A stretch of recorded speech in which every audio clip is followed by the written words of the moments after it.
합니다. 여러분 그것도 참여해 주시면 감사하겠습니다. 우리 함께 하나님 말씀 보도록 하겠습니다. 고린도후서 5장 11절부터 15절까지입니다. 구절이 짧으니까요.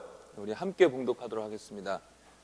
우리는 주의 두려우심을 알므로 사람들을 번면하거니와 우리가 하나님 앞에 알려졌으니 또 너희의 양심에도 알려지기를 바라노라.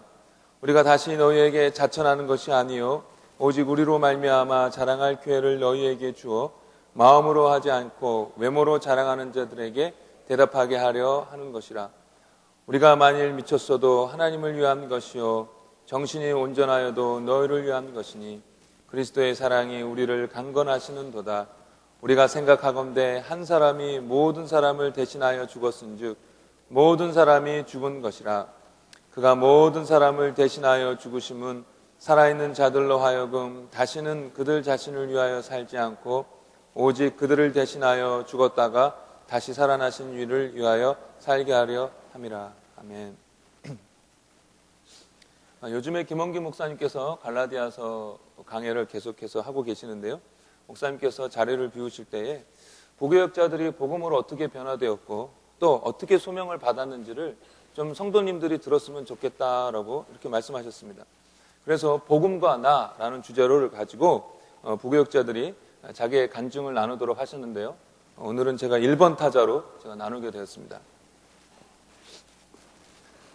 사실 저 같은 경우에는 청년부에 처음 부임해서 청년부 처음 설교 때 저의 신앙 여정에 대해서 청년부에게 이렇게 설교한 적이 있었습니다. 또 재작년 겨울 TOJ 때도 제가 저의 그런 구원의 확신과 또 부르심에 대해서 나눈 적이 있어서 사실 그 말씀을 다시 들으는 것이 좀 부담스럽긴 했었습니다.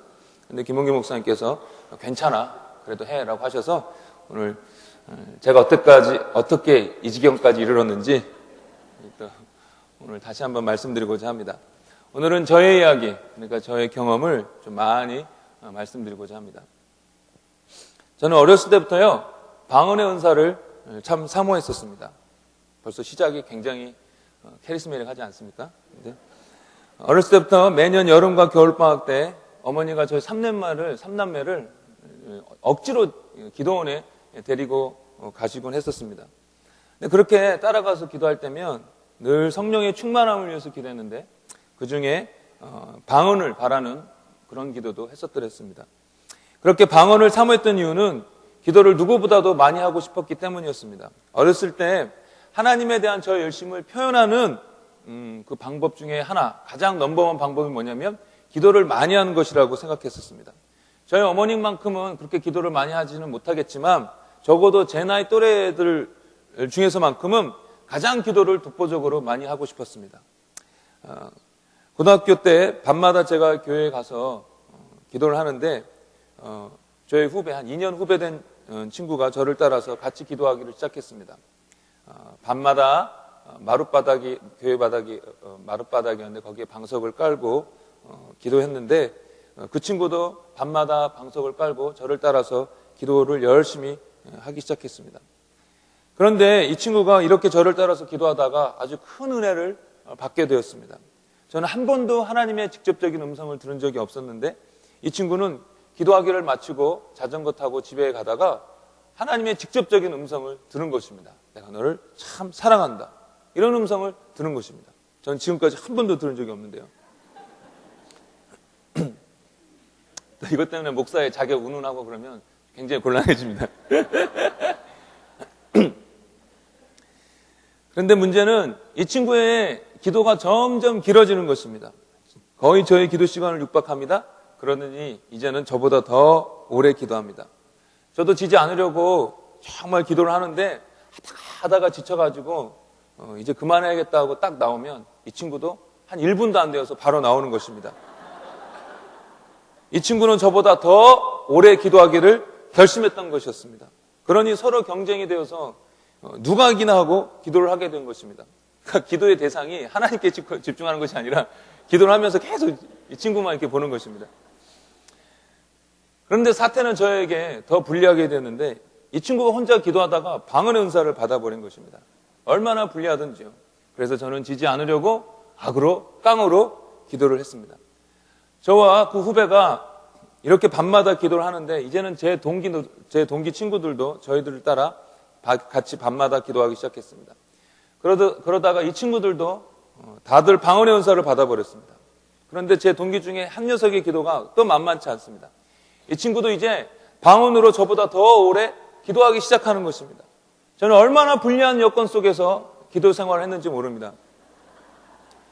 그런 와중에 저희 교회 몇몇 남자 집사님들이 저희 어머니의 인솔 아래 하늘산 기도원을 이렇게 다녀왔습니다. 근데 큰 은혜를 받고 오시게 되었어요. 금요철회 때 기도원에 가서 받은 그런 은혜들을 한 사람 한 사람 나누는데 그 간증들이 다 얼마나 은혜스럽던지요. 게다가 한 사람도 빠지지 아니하고 다 방언의 은사를 받아왔습니다. 그 이야기의 솔깃해서 나도 하늘산 기도원에 가리라 라고 결심했습니다. 학력고사를 마치고 설날 되기 전주에 저와 제 여동생 그리고 교회 다른 두 분의 성도님들과 함께 하늘산 기도원에 갔습니다. 모든 예배에 빠지지 아니하고 찬양도 박수치면서 열심히 박수치면서 했고요. 말씀 시간에는 열심히 말씀을 드렸습니다. 미신은 아니지만 혹시 하나님 앞에서 정성이 부족할까 봐 하여튼 최선을 다했습니다. 그리고 밤에는 그 추운 겨울날 눈밭에 앉아서 나무를 붙잡고 열심히 하나님께 방언의 은사를 달라고 기도했습니다. 그런데 아무리 기도해도 저에게 응답이 없는 거예요. 그래서 기도하다가 안 돼가지고 이제는 저희 부모님을 빌어서 기도했습니다. 하나님, 제 기도를 안 들어주시려거든. 저희 부모님, 아버지, 어머니 저를 위해서 열심히 그동안 기도했지 않습니까? 그 기도를 들으셔서라도 저에게 좀 은사 좀 주세요. 성령 충만한 증거가 좀 나타나게 해주세요라고 간절히 기도했습니다. 목요일 오후에는 떠나야 되는데 월요일부터 수요일 저녁까지 저에게는 아무 일도 나타나지 않았습니다. 목요일 오전에는 그 교회에서 은사 집회라는 것을 엽니다. 거기에서는 특이하게 기도를 시키는데요. 방언의 은사가 있는 사람은 이쪽 왼쪽 편에 앉게 하고 방언의 은사가 없는 사람은 이쪽 오른쪽 편에 앉게 합니다. 저는 그때 왼쪽 편에 앉아 있었습니다. 방언을 못했기 때문에 오른쪽 편으로 이렇게 걸어가야 하는데 그렇게 오른쪽으로 걸어갈 때의 그 착잡한 심정은 이루 말할 수가 없습니다. 그래도 겸손하게 무릎 꿇고 하나님 앞에 열심히 기도하면 하나님께서 은혜를 주시겠지라는 생각에 무릎 꿇고 열심히 기도했었습니다. 그 기도원에는요, 원장님을 비롯해서 기도해 주시는 몇 분이 계셨었는데 기도할 때 이분들이 돌아다니면서 이렇게 안수를 해 주셨습니다. 근데 정말로 그분들이 안수해 줄 때에 제 주위에 있는 사람들, 이 오른쪽 편에 있는 제 주위의 사람들이 그 기도 소리가 바뀌었습니다. 다다다다다다다 하면서 오토바이 소리를 내기 시작하는 것입니다. 여기저기서 점점 더 많은 사람들이 그 오토바이 소리를 내면서 기도하기 시작했습니다. 그러나 한 사람, 두 사람, 세 사람 저에게 안수를 해도 저에게는 아무런 일이 일어나지 않았습니다. 머리를 팍팍 눌러도 저에게는 아무런 일이 일어나지 않는 것입니다. 저와 함께 그 오른편에 앉았던 그 많은 사람들이 다들 오토바이 소리를 내면서 기도할 때 저는 유창하게 한국말로만 기도하고 있었습니다.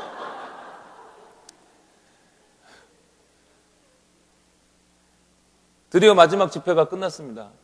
다들 새롭게 받은 영적인 은사와 은혜 때문에 기뻐하고 감격할 때에 저는 짐을 싸면서 얼마나 서러웠던지 눈물이 펑펑펑펑 쏟아졌습니다.